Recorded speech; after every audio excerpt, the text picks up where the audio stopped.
बिस्मिल्लाहिर्रहमानिर्रहीम। अस्सलाम वालेकुम वरहमतुल्लाहि वबरकातुहू। अल्हम्दुलिल्लाह। आज हम सूरह बकरा की आयत नंबर 26 पढ़ने और समझने जा रहे हैं। दुआ है अल्लाह रब्बुल इज़्ज़त हमें समझकर अमल की तौफीक अता फरमाए। आमीन या रब्बुल आलमीन। आऊज़ु बिल्लाहि मिनश शैतानिर रजीम। बिस्मिल्लाहिर्रहमानिर्रहीम। इन्नल्लाहा बेशकल्लाह ला यस्तही नहीं शर्माता अन यज़रिबा ये कि बयान करे मसलन मिसाल माँ बाउज़तन कोई मच्छर की फमा फ़ौक़हा या इससे भी छोटी चीज़ की।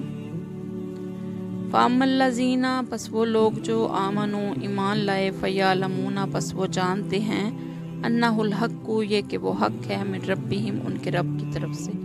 व अम्मल्लज़ीना और जो लोग कफ़रू जिन्होंने कुफ़र किया फ़यक़ूलूना पस वो कहते हैं माज़ा अरादल्लाहु क्या इरादा किया अल्लाह ने बिहाज़ा मसलन इस मिसाल के साथ युज़िल्लु गुमराह करता है बिही साथ इसके कसीरन ज़्यादा को व यहदी और हिदायत देता है बिही साथ इसके कसीरन ज़्यादा को वमा युज़िल्लु और नहीं वो गुमराह करता बिही साथ इसके इल्लल फ़ासिकीन मगर फ़ासिकों को।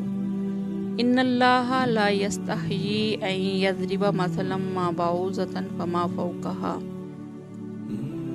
बेशक अल्लाह इस बात से नहीं शर्माता कि वो किसी बात को वाज़िह करने के लिए कोई भी मिसाल दे, चाहे वो मच्छर जैसी मामूली चीज़ की हो या किसी ऐसी चीज़ की जो मच्छर से भी ज़्यादा मामूली हो। फ़अम्मल्लज़ीना आमनु फ़यअलमूना अन्नहुल हक़्क़ु मिन रब्बिहिम व अम्मल्लज़ीना कफ़रू फ़यक़ूलूना माज़ा अरादल्लाहु बिहाज़ा मसलन। अब जो लोग मोमिन हैं वो खूब जानते हैं कि ये मिसाल एक हक़ बात है जो उनके परवरदिगार की तरफ से आई है। अलबत्ता जो लोग काफिर हैं वो यही कहते हैं कि भला इस हकीर मिसाल से अल्लाह का क्या मतलब है। अल्लाह इस मिसाल से बहुत से लोगों को गुमराह करता है। युज़िल्लु बिही कसीरन व यहदी बिही कसीरा वमा युज़िल्लु बिही इल्लल फ़ासिकीन, यानी अल्लाह इस मिसाल से बहुत से लोगों को गुमराह करता है और बहुत सारों को हिदायत देता है, मगर गुमराह उन्हीं को करता है जो नाफरमान है। बाज़ काफिरों ने कुरान करीम पर यह एतराज़ किया था कि इसमें कुछ मिसालें मक्खी मच्छर मकड़ी वगैरह की दी गई हैं।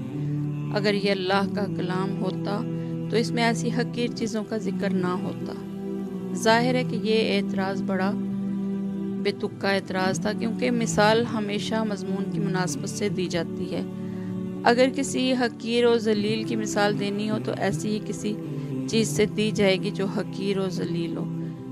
ये बात उन्हीं की समझ में आती है जो तालिब हक़ हों और हक़ पर ईमान ला चुके हों, लेकिन जिन्होंने कुफर की कसम खा रखी है उन्हें तो हर बात पर हर हालत में एतराज़ करना है, इसलिए ऐसी बेतुकी बातें कहते हैं। कुरान करीम की यही आयतें जो तालिब हक़ को हिदायत बख्शती हैं ऐसे लोगों के लिए मज़ीद गुमराही का सबब बन जाती हैं, जिन्होंने ज़िद और हट दर्मी पर कमर बांध कर ये तय कर लिया है कि हक़ बात माननी ही नहीं, क्योंकि वो हर नई आयत का इनकार करते हैं और हर आयत का इनकार एक मुस्तकिल गुमराही है।